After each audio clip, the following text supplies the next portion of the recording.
우리 성도님들 한 여섯 동안 평안하셨습니까?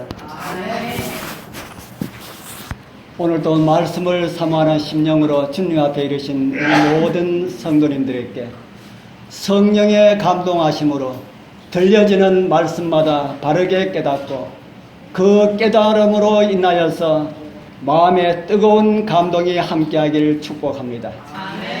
불기둥과 구름기둥으로 인도함을 받은 이스라엘 백성들의 사막 여행은 계속됩니다. 홍해를 건너서 그 뜨거운 수르 광야를 지났고요. 그리고 신 광야를 지나가고 있습니다. 그처럼 우리의 믿음의 곁에도 수많은 난관들이 있을 수가 있습니다. 홍해와 같은 인생의 절망감을 느끼는 일도 경험할 수가 있고요. 사막 같은 지치게 하는 이런 힘든 일들도 있을 수가 있습니다. 때로는 양식이 없어서 힘들 때도 있고요. 돈이 떨어져서 고단할 때도 있습니다.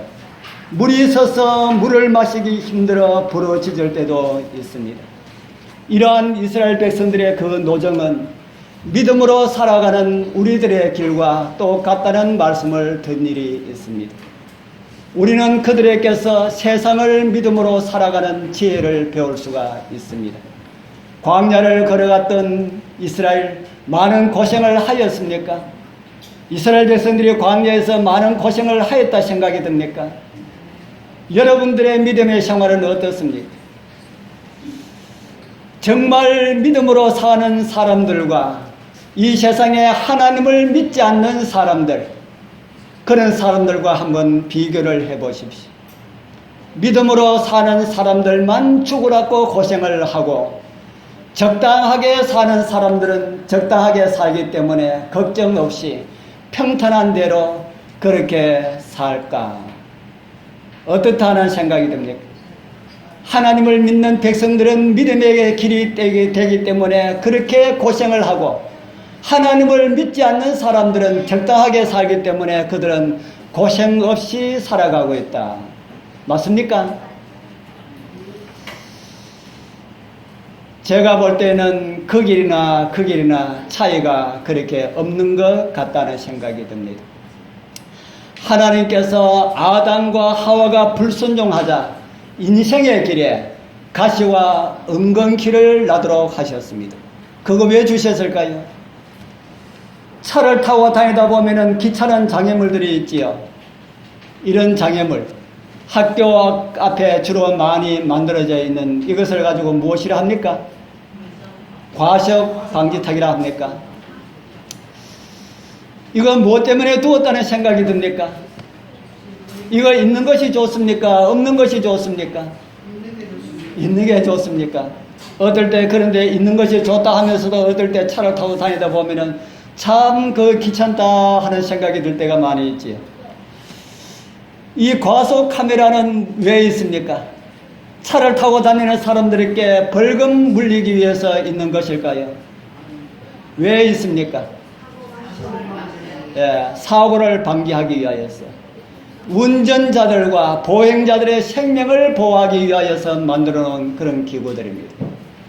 과속하다가 사고로 귀한 생명을 잃고 가정 파탄이 일어날까 봐서 나라에서 돈을 들여서 그렇게 만들어 놓은 그런 장비들입니다. 그처럼 인생의 길에도 하나님께서 허락하신 가시와 은근키들이 있다. 그 과속 방지턱과 그 무슨 카메라입니까?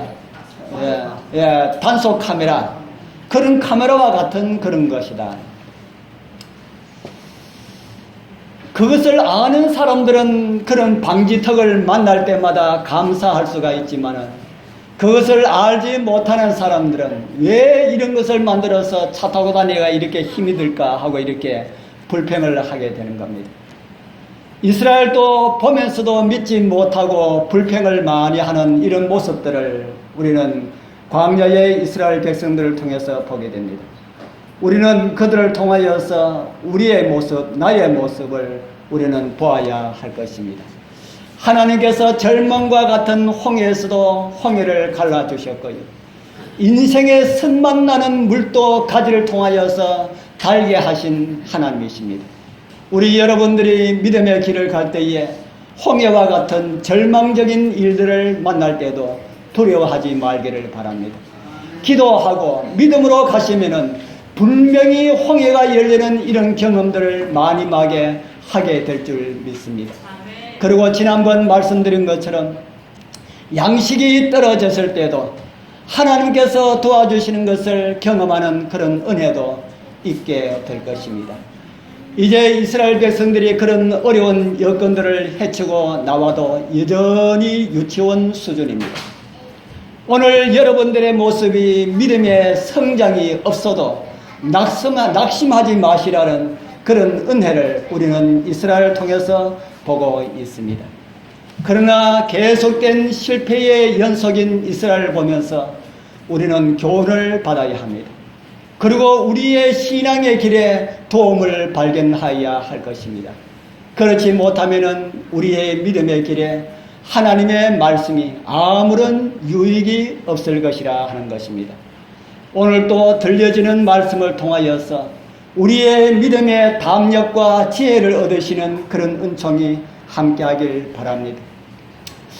물이 없는지라 수르 광야를 지나서 엘림에 이르러 오아시스를 만나서 휴식을 취한 다음에 이스라엘 백성들은 신광야를 지나게 됩니다. 그리고 오늘 그 신광야 한 부분에 있는 르비딤이라 한 곳에 이르게 됩니다. 그리고 그곳에 장막을 쳤습니다. 그런데 그곳에 무엇이 없었다고 합니까? 예, 우리 출애굽기 17장 1절에 보면 우리 같이 한번 읽어보겠습니다. 이스라엘 자손의 시작. 이스라엘 자손의 온 회중이 여호와의 명령대로 신광야에서 떠나 행하여 르비딤의 장막을 쳤으나 백성이 마실 물이 없는지라. 오늘날의 르비딤입니다. 많은 관광객들이 출애굽의 현장을 보냈고 이렇게 찾아옵니다. 하나님의 말씀에 따라 이곳에 왔지만은 물이 없는지라라고 기록을 하고 있습니다. 그러니 이스라엘이 어떻게 했습니까? 지난번에는 양식이 없어서 배고파 못 살겠다고 이렇게 소리를 질렀는데 이번에는 또 어떻게 합니까? 물이 없어 못 살겠다 그렇게 합니다. 양식이 없어서 소리를 질러서 못 살겠다 했을 때에 지난번 말씀을 통하여서 가나안에 들어가기까지 40년 동안 하루에 몇 톤씩 공급해 주셨다 그랬습니까? 기억이 납니까? 지난 안식일이죠. 하루에 200만이 먹으려고 그러면 하루에 640톤 정도가 있어야 한다. 640톤 가량 되는 그 양식을 매일매일 하늘에서 신선한 것으로 공급해 주셨다. 이렇게 하나님께서 공급해 주신 것을 보는 것을 경험한 사람들이 목이 좀 마르면 어떻게 해야 되겠습니까? 목이 좀 마르면 어떻게 해야 될까요? 하나님의 그 능력을 매일매일 경험하는 그 이스라엘 백성들이 물이 없어도 좀 어떻게 해야 되겠습니까? 좀 참아야 되겠지요. 그런데 만나가 내리는 그 첫날부터 그런 능력의 하나님의 도우심을 매일매일 경험하게 살다 보니까 지난번 말씀드린 그런 것처럼 그렇게 매일매일 경험하게 되면은 잊어버리기가 쉽다 하는 겁니다. 매일매일 같은 것이 반복되면은 하나님의 도우심인 줄 모르고 산다 하는 겁니다. 여러분들 이상한 실험에 대해서 들어보신 분들 많이 있지요. 제가 그거 동영상으로 된 것이 있는데 제 컴퓨터에 어딘가 있는데 제가 그걸 찾지 못해가지고 못 올려드립니다. 어떤 사람이 매일매일 집을 두드리면서 나오는 사람에게 돈 10,000원씩 줬답니다. 매일매일 오늘 또 주고 내일 또 주고 그 다음 날 또 주고 이렇게 계속해서 주니까 처음에는 문을 두드리고 돈을 주니까 뭔 때문에 당신이 나한테 돈을 줍니까? 이렇게 하는 사람들이 일주일 정도 되니까 대문간에 나와서 기다리더랍니다. 그래서 돈 10,000원 주면은 이제는 고맙다 소리도 안 하고 그냥 넙죽 받고 대문 열고 들어가더랍니다. 왜 그럴까요? 한 주일 계속되니까 이 사람은 어떤 것인지는 모르지만은 나에게 돈을 주도록 되어 있는 모양이다. 그래서 그 돈은 그 사람 돈이 아니라 나의 돈으로 생각하고 있는 겁니다. 그래서 한 달 정도 계속해서 그렇게 돈을 주다가 두 번째 달에 들어섰을 때에 이 사람이 그 길을 지나가는데 모든 사람들이 대문 안에 앞에 쫙 기다리고 있습니다. 그런데 그날은 그냥 갔습니다. 그냥 가니까 사람들이 뭐라고 했을까요? 왜 오늘 돈 안 줍니까? 저한테 돌아올 돈 떼먹는 거 아닙니까? 왜 돈 주고 돈 주지 않고 그냥 갑니까? 그 밖에 나와 있는 사람들이 모두 그런 말을 하는 겁니다. 심리 상태를 알기 위해서 한 실험이지만은 사람의 마음들이 그러하다. 매일매일 하나님의 은혜를 경험하면은 그것이 은혜인 줄 알지 못한다 하는 겁니다. 이스라엘 백성들도 예외가 아니었다 하는 겁니다. 몇 주 동안 계속해서 만나가 내리니까 당연히 만나는 하나님의 어떤 특별한 그런 은혜의 선물이 아니라 이 만나는 아침 이슬처럼 계속해서 하나님께서 우리에게 주시는 것이다. 이렇게 그들이 생각하였습니다. 당연하게 하나님께서 우리에게 주시는 그런 어떤 것이라고 그렇게 착각한 것입니다. 물이 있을 때는 불평이 없었는데 이제 르비딤에 와서 텐트를 치라고 하니까 성질 좀 급한 사람들이 먼저 물부터 뭔지 찾지 않았나 하는 생각이 듭니다. 그러니까 아무리 주변에 살펴봐도 물이 없습니다. 여러분들 등산을 간다든지 이렇게 하면은 텐트 칠 때에 가장 먼저 뭐부터 먼저 봅니까? 텐트를 치는 장소를 찾으면은 뭐부터 먼저 봅니까? 이곳에 가까운 곳에 물은 있나 하는 이런 것을 보지 않습니까? 그런데 어린 아이와 함께 부모가 함께 가면은 누가 먼저 그거 생각해야 됩니까? 아이가 생각해야 됩니까? 부모가 먼저 생각해야 됩니까? 예. 그런데 텐트를 쳤는데 약속받은 아이가 밖에 나가 또 살펴다가 아빠 여기는 물이 없어요. 이렇게 하는 격이 지금 이스라엘 민족들에게서 일어나고 있다는 겁니다. 하나님께서 사람 부모는 물 없는 곳에 텐트를 칠 수가 있을지라도 하나님은 그렇지 않다 하는 겁니다. 우리가 보는 눈과 하나님께서 보시는 눈 다를까요? 같을까요? 예. 우리가 볼 때는 물이 없는 것 같아도 하나님께서 보실 때는 어떨까요? 하나님께서 보실 때는 물이 없는 곳이 있을까요? 없을까요? 하나님께서 보실 때는 물이 없는 곳이 없습니다.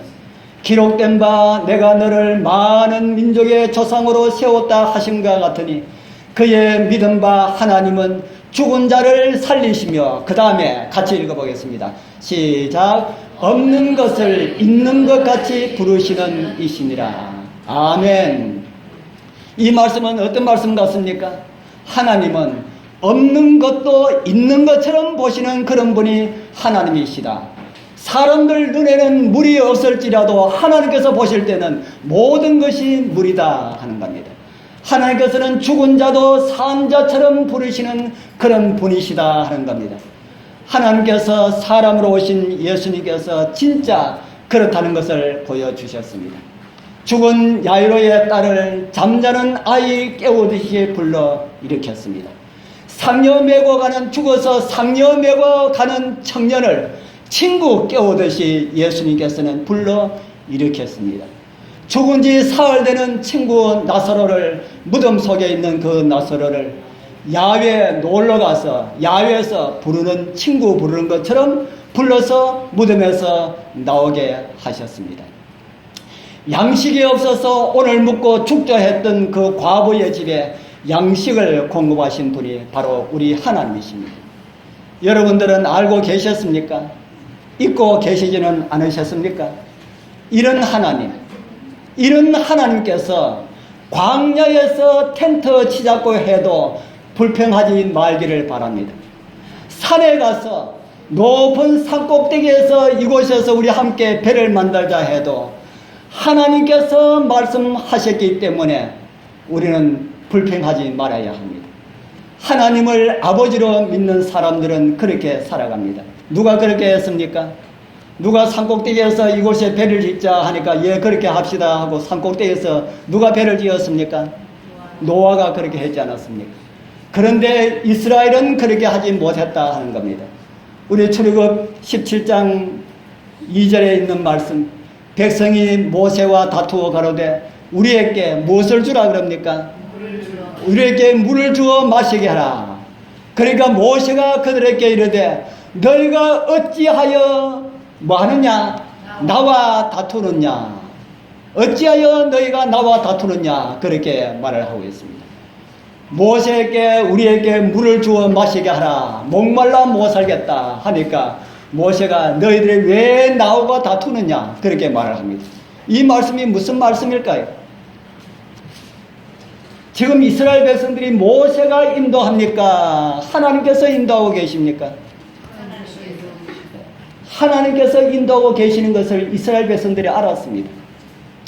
이스라엘 백성들 앞에서 무엇이 인도했다 그럽니까? 낮에는 무엇이요? 낮에는 구름 기둥이, 밤에는 무엇이요? 밤에는 불 기둥이.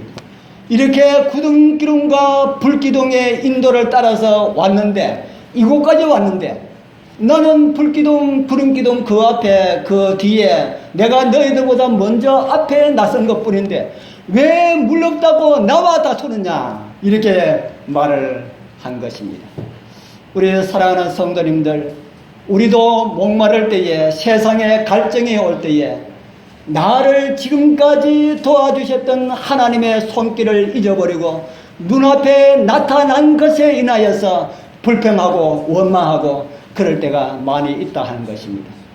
양식의 줄이 떨어지는 것처럼 보여도, 우리 집 샘물이 다 말라버린 것 같아도 지금까지 우리를 인도하신 분이 하나님이라는 사실을 잊지 말자는 것입니다. 아멘. 정언의 말씀에 보면 소중한 말씀이 있어서 제가 한 말씀 올렸습니다. 목사와 복음 교육자에게 보내는 권면 31페이지 보면 우리는 주님께서 우리를 인도해 오신 길을 잊어버리는 것 외에는 미래에 대하여, 그 다음에 같이 읽겠습니다. 시작. 두려워할 것이 아무것도 없다. 아멘. 그러면 세상에서 가장 두려워해야 할 것은 무엇임을 가르쳐주는 말씀입니까? 가장 두려워해야 할 것 무엇입니까? 예. 우리를 지금까지 인도해 주신 그 하나님의 손길을 잊어버리는 것, 가장 두려운 것이다. 그것만 잊지 않는다면 우리는 세상에 두려울 것이 없다. 그렇게 말씀을 하고 있습니다. 홍해와 같은 그 가운데서도, 마라의 선물 가운데서도, 양식이 없는 시내 광야에서도, 물이 없는 르비딤과 같은 곳에서도 지금까지 우리를 인도하신 그 하나님을 잊지 않으면 두려울 것이 없다. 우리 사랑하는 성도님들, 우리 인생의 길에 쓴물을 만나도 두려워하지 마시고 물이 떨어져도 두려워하지 마시기를 바랍니다. 우리 하나님은 언제나 적당한 도움을 주실 수가 있는 분이시기 때문에 그렇습니다. 지난주에 TV를 잠깐 보았는데 울산의 한 형제가 복권 40억에 당첨되었다 하는 것이 떴습니다. 40억 좋습니까? 안 좋습니까? 여러분들 40억 지금 생기면은 진짜 좋겠다고 생각하십니까? 나는 그거 없는 게 더 낫다 생각하십니까? 여러분들 솔직하게 지금 40억 있었으면 좋겠다고 생각하시면 사람들은 원래 남 보니까 아이고 참 대단. 사실 손 안 들어서 그렇지 아마 대부분이 다 40억 있는 것이 더 좋을 거다 하는 생각이 듭니다. 그런데 40억을 이야기하면서 아름답지 못한 기사가 올라왔습니다. 40억 로또 횡재 법정 다툼 끝에 뭐라고 합니까? 가족이 산산조각이 났다. 돈이 사람을 망하게 한 면을 우리는 신문을 통해서 보고 있습니다. 우리 사랑하는 성도님들이시여, 우리 여러분들 돈 많이 벌여서 자녀들에게 물려주어야 되겠다 하는 생각 하지 않으시는 것이 좋습니다. 돈 물려주는 것보다 더 좋은 것을 물려주게 되길 바랍니다. 더 좋은 것이 돈보다 더 좋은 게 뭐가 있습니까? 예, 신앙. 돈보다 더 좋은 하나님을 섬기는 것을 물려주면은 돈은 있다가도 내일 사라지고 내일 안 사라지면 그 다음날 사라질 수도 있지만은 우리 하나님은 어느 곳에서나 홍해를 가르시고 요단을 가르시고 하늘에서 양식을 비같이 내려주시는 이런 우리 하나님을 물려준다면은 진짜 우리 자녀들에게 행복을 물려주는 것이라 하는 그런 생각이 듭니다. 어떤 일이 있어도 주님을 모신 가정으로서 세상이 줄 수 없는 그런 행복을 만들어가는 이런 행복을 우리 자녀들에게 물려주었으면 좋겠다 하는 그런 생각이 듭니다. 이제 반석에 서신 우리 하나님의 모습을 좀 보도록 하겠습니다. 이곳에 나오는 이 바위가 쪼개졌다 해가지고 많은 성경학자들이 옛날 모세가 친 반석이라 합니다. 모세가 이 반석을 탁 쳤더니만은 반석이 쪼개지면서 이 아래에서 물이 나왔다고 하는데 이 아래에 물 나온 그 흔적이 보니까 진짜 제가 가보지는 않았지만 사진을 봐도 물 나온 흔적처럼 그렇게 보이는 그런 것이 있었습니다. 이제 그들의 부르짖는 소리를 우리 하나님께서 들으시고 하나님께서 어떤 지시를 하셨을까? 출애굽기 15장 5절에서 6절 우리 같이 읽어보겠습니다. 여호와께서 시작. 여호와께서 모세에게 이르시되 백성 앞을 지나가서 이스라엘 장로들을 데리고 하수를 치던 내 지팡이를 손에 잡고 가라. 내가 거기서 호렙산 반석 위에 너를 대하여 서리니 너는 반석을 치라. 그것에서 물이 나르니 백성이 마시리라. 모세가 이스라엘 장로들의 목전에서 그대로 행하니라. 아멘. 지난번 금요일에도 제가 물두멍과 관련된 말씀을 드렸죠. 그러면서 깊은 수원에서 나는 것 같이 저에게 물을 흡족히 마시게 하였다고 그렇게 말씀을 드렸습니다. 깊은 수원. 제가 아무리 가물어도 물이 끊어지지 않는 그런 수원을 제가 말씀을 드렸는데 금요일날 참석하신 분은 무엇임을 압니다. 여러분들 아무리 가물어도 물이 끊어지지 않는 그런 수원 아는 거 있습니까? 어떤 수원을 아십니까? 저는 낙동강의 이 바른지라고 하는 이 황지, 지난 금요일날 이 사진을 보여드렸습니다. 황지라고 하는 말의 뜻은 황부자의 못이라고 하는 그런 의미입니다. 제가 그곳에 있는 그게 전설을 쭉 읽어보니까 이 황부자와 관련된 그런 전설이 그곳에 있었습니다. 이 황지에 가보면은 이런 웅덩이가 있습니다. 우리 교회만한 이 웅덩이가 가운데 이 돌을 막아가지고 이렇게 해놓은 웅덩이가 있습니다. 이곳에는 아무리 가물어도 제가 어디서 물이 나오는 것처럼 그렇게 물이 흘러 넘친다고 흘러나더라고 했습니까? 금요일 저녁 참석하신 분 기억이 납니까? 뭐가 터져가지고 물이 나오는 것처럼 그렇게 많은 물이 나온다고 했지요. 예, 수도관 그냥 이런 작은 파이프가 아니고 우리 도로 밑에 깔려있는 그 수도관이 터져서 물이 나오는 것처럼 여러분들 수도관에 터지면 물이 얼마나 나옵니까? 막 콸콸콸 이렇게 나오지 않습니까? 그렇게 나오는 것처럼 이곳에서 물이 그렇게 나오더라고요. 물 정말 굉장한 많은 양이 그렇게 나오는데 1년 12달 사시사철 그것도 12달만 나오는 게 아니고 지금까지 계속해서 그렇게 많은 물이 나오는데 도대체 이 물이 어디서 나올까 하는 생각이 참 많이 들었습니다. 이곳 반석에서 나온 물이 모세가 친 반석에서 나온 물이 이렇게 나왔다 하는 것입니다. 이렇게 큰 돌 위에 우리 여러분들이 서 있습니다.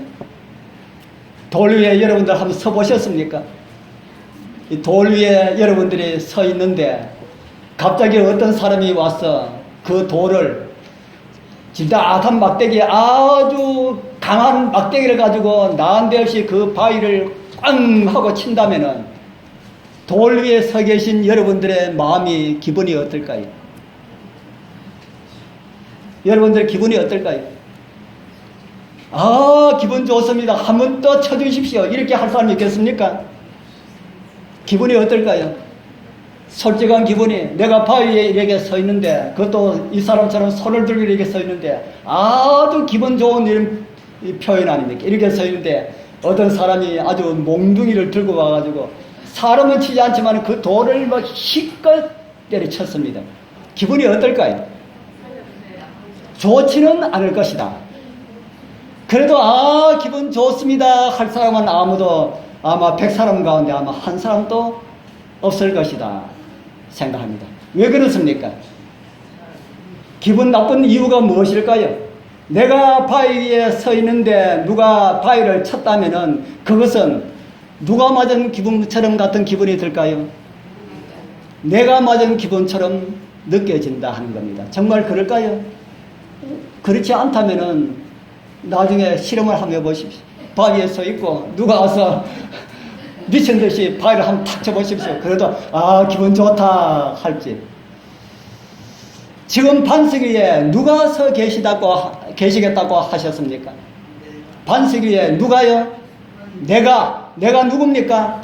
하나님께서 내가 반석 위에 설 테니까 너는 이 반석을 치라 이렇게 말하는데, 내가 반석 위에 설 테니까 너는 나 다치지 않도록 반석을 살짝이 건드리라 이렇게 말씀하셨을까요? 이런 말씀하지 않았습니다. 너는 반석을 치라. 이 치라는 말씀은 살짝 건드리는 게 아닙니다. 치라는 말씀은 어떤 것일까요? 막대를 가지고 사정없이 두들겨야 패주는 것을 이야기합니다. 누가 반석 위에 서 계신데요? 하나님께서. 여러분들, 우리가 반석 위에 서 있어도 누가 반석을 그렇게 치면은 기분 나쁠 텐데, 하나님께서 당신 자신이 반석 위에 설 테니까 네가 반석을 치라 이렇게 말씀을 하셨습니다. 하나님께서 반석 위에 서시고 모세의 지팡이를 통해서 누가 맞으셨다는 말입니까? 누가 맞으셨다는 말입니까? 하나님께서 맞으셨을까요? 하나님께서 반석 위에 서시고 모세 내가 지팡이를 가지고 반석을 치라 했는데, 그러면은 내가 이 반석에서 물을 내어줄 것이라 했는데, 그 모세가 반석을 쳤을 때에 하나님께서 맞으셨을까요? 이스라엘 백성들의 마른 목을 축이렸고 하나님께서 맞아가면서 물을 내게 하셨을까? 지팡이에 맞으면은 사정없이 후려치면은 그 지팡이에 맞으면은 죽을 수가 있을까요? 사람의 몸에는 수백 곳이 되는 그런 급소들이 있다 하는 말을 들었습니다. 그런 곳에 지팡이로 맞으면은 죽을까요? 급소가 아니라도 목 부위에 한 대만 맞으면은 아마 건드리지 않고 그냥 후려치는 거 맞으면은 아마 죽을 것입니다. 반석 위에 서신 하나님은 어디에 맞으셨을까? 제일 아프지 않는, 내가 뒤로 돌았을 테니까 엉덩이 때리라 이렇게 하나님께서 말씀하지 않으셨습니다. 내가 반석 위에 설 테니 너는 반석을 치라. 하나님께서 서신 이 돌은 상징적으로 누구를 상징하고 있습니까? 고린도서 10장 4절 우리 다 같이 읽어보겠습니다. 다 같은 시작. 다 같은 신령한 음료를 마셨으니 이는 저희를 따르는 신령한 반석으로부터 마셨으니 그 반석은 곧 그리스도시라. 내가 반석에 서겠다 했는데 서시는 것이 아니라 그 반석 자체가 누구라고 하는 겁니까? 반석 자체가 예수님이시고, 반석이 모세의 몽둥이에 맞고 그것으로 인하여서 물이 흘러나왔다.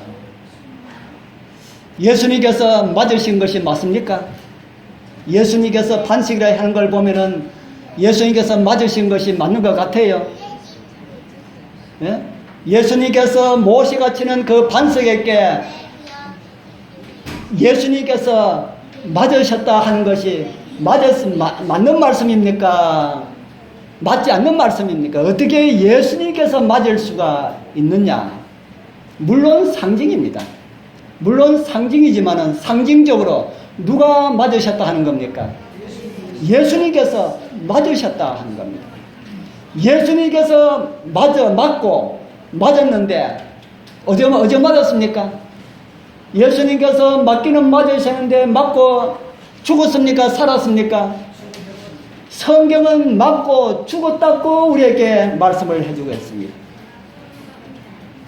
예수님께서 우리의 마른 목 생명수로 죽여주시렸고 십자가를 지시고 죽으셨다는 것을 상징적으로 보여주는 그런 말씀입니다. 반석에 맞아서 물을 내어주는 것은 예수 그리스도께서 십자가에 달려 죽으시고 그 옆구리에서 흘러나오는 보혈의 샘으로 구원받고 싶어하는 모든 사람들을 구원해 주시겠다고 하는 그런 상징적인 말씀이라 하는 것입니다.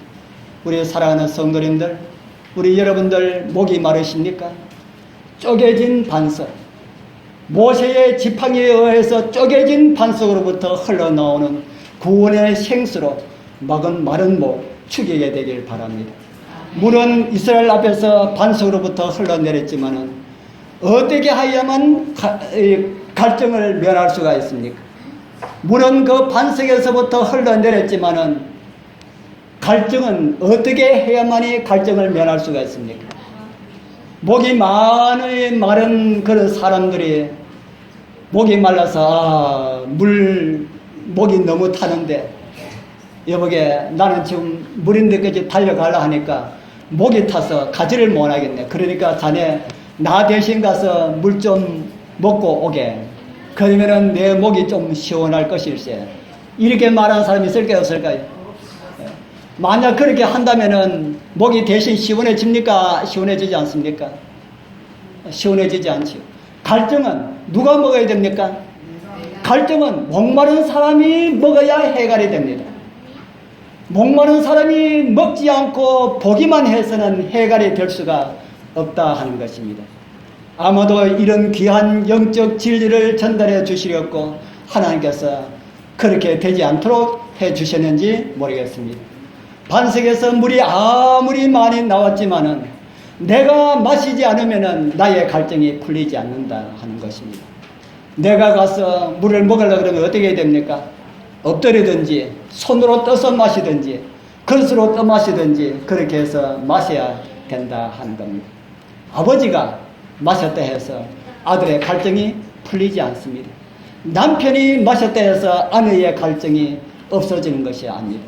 내 친구가 마셨다고 해서 나의 갈증이 없어지는 것이 아닙니다. 내가 마셔야 합니다. 우리 사랑하는 성도님들, 여러분들 개인이 이 생수의 강에서 마시고 구원 받으시길 바랍니다. 물을 마시는 일에는 절대로 양보해서는 안 됩니다. 심지어 누구에게라도 물 마시는 일은 양보해서는 안 됩니까?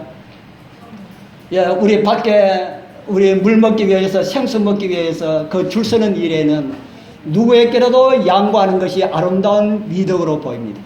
그러나 구원의 생수를 마시는 일에는 누구에게도 양보하면 안 된다 하는 겁니다. 심지어 누구에게까지라도 양보하면 안 된다는 겁니까? 예? 부모 자식, 또 남편과 아내. 일이 바쁜데 나는 내가 배가 고프지만은 당신 나 대신 좀 식사 좀 하고 오시오 하면은 그 부인이 방문당해서 내 배가 부른 것이 아닙니다. 여전히 내 배는 고픈 것처럼 구원의 생수는 내가 마셔야 한다.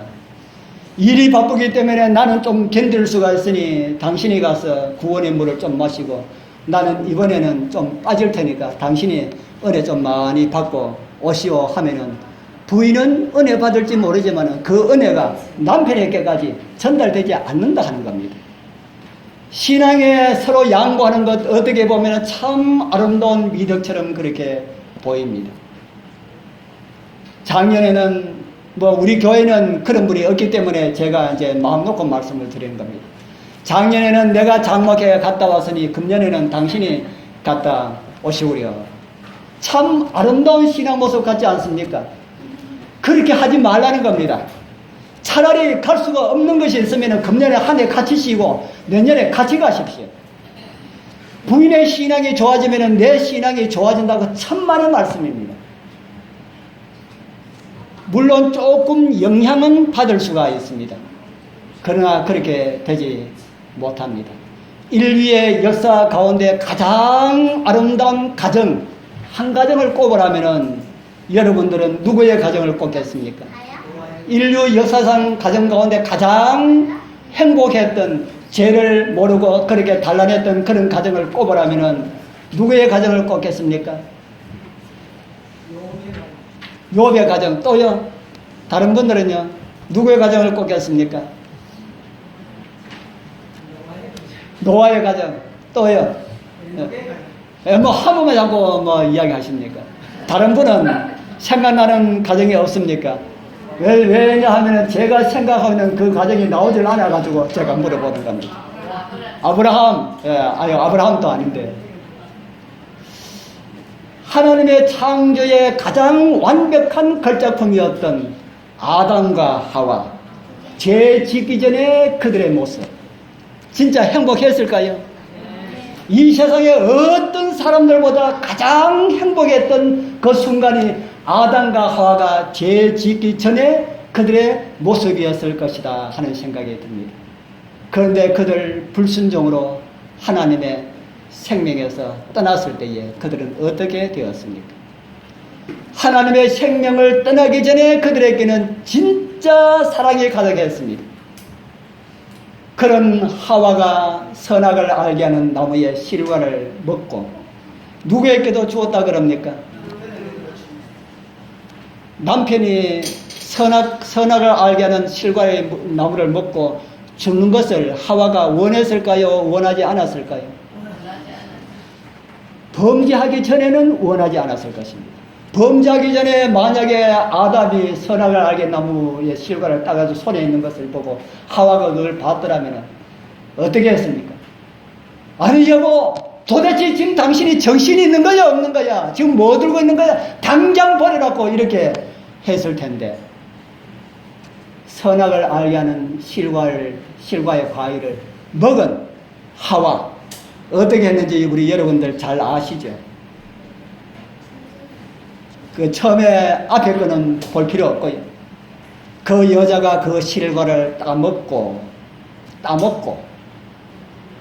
자기와 함께한 누구에게도 주며 남편에게도 주며 하나님의 생명에서 떠나기 전에, 다시 말해서 죄를 짓기 전에 그들은 서로가 서로에게 애틋한 이런 감정, 사랑의 마음이 있어서 죄로 가는 것을 볼 수가 없었을 것입니다.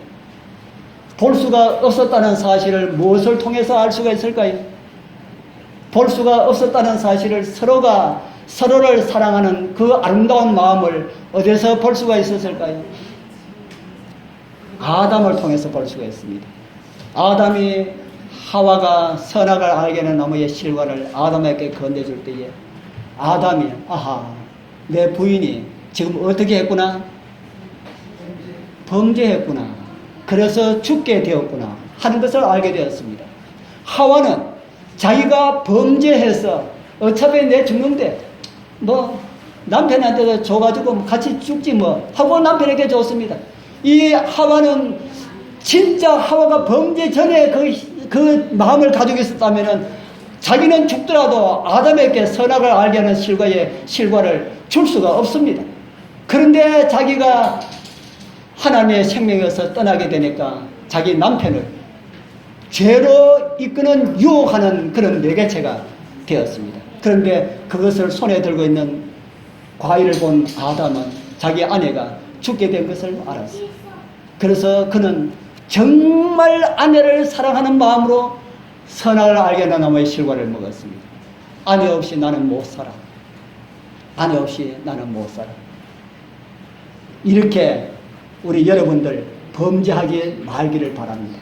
사랑하는 아내가 죄를 지었으니까 함께 죄 짓자. 내 혼자 뭐 죄 안 짓고 내가 살아서 뭘 해. 이렇게 하면은 참 좋은 가정 될 줄 알지만은 그렇게 하면은 진짜 박살이 나는 가정이 되는 모습을 우리는 에덴 동산에서 보게 됩니다.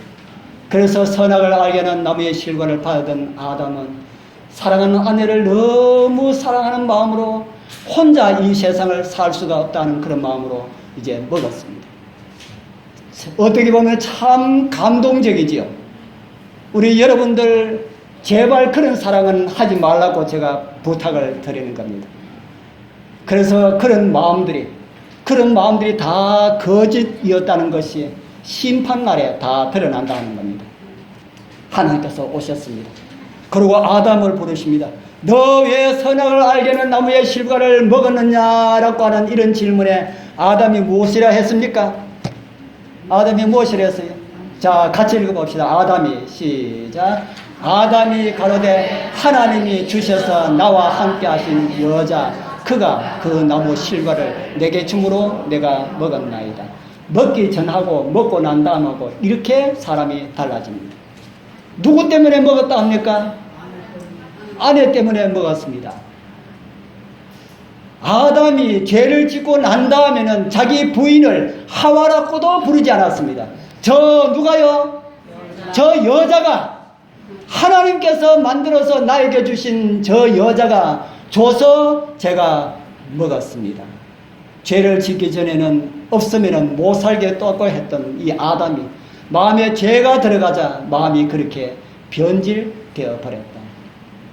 그렇기 때문에 다른 것은 다 양보하더라도 신앙만큼은 부부 사이라도 양보하지 말라 하는 것입니다. 하나님 없는 사랑은 진정한 사랑이 아니기 때문에 그렇다는 겁니다. 언제든지 변질될 그런 가능성이 참으로 많은 것이 세상의 사랑입니다.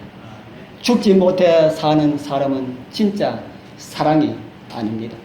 우리 모두 침을 받음으로 맞아가지고 하나님께서 맞으심으로 열려있는 그 구원의 우물에서 그 구원의 우물을 다른 어떤 사람이라 할지라도 양보하지 말고 내가 우선 먹자. 내가 먹어야만이 내 사랑하는 가족들에게도 물로 안내할 수 있고 그들도 살릴 수가 있다. 내가 먹지 못하면 아무 일도 할 수가 없다.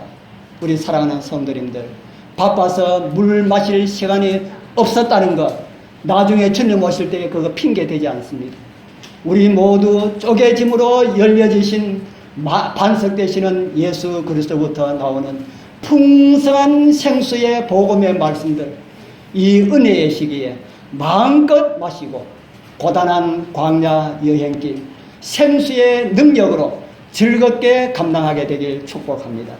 기도드리겠습니다. 하늘에 계시는 거룩하신 우리 아버지 하나님 감사합니다. 오늘 우리는 마른 목을 가지고 왔습니다.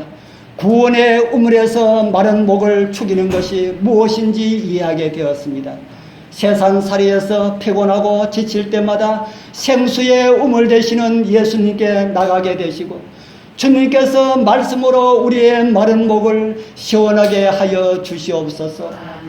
때로는 물이 쓰다는 느낌이 들 때마다 예수님을 바라보게 하시고 십자가의 보혈의 은혜가 담만 나는 경험들을 가지게 하여 주옵소서. 그리고 영원히 목마르지 않으리라고 말씀하신 주님의 그 말씀의 약속이 우리를 통하여 이루어지게 하여 주옵소서. 예수님 이름으로 간절히 기도드리옵나이다.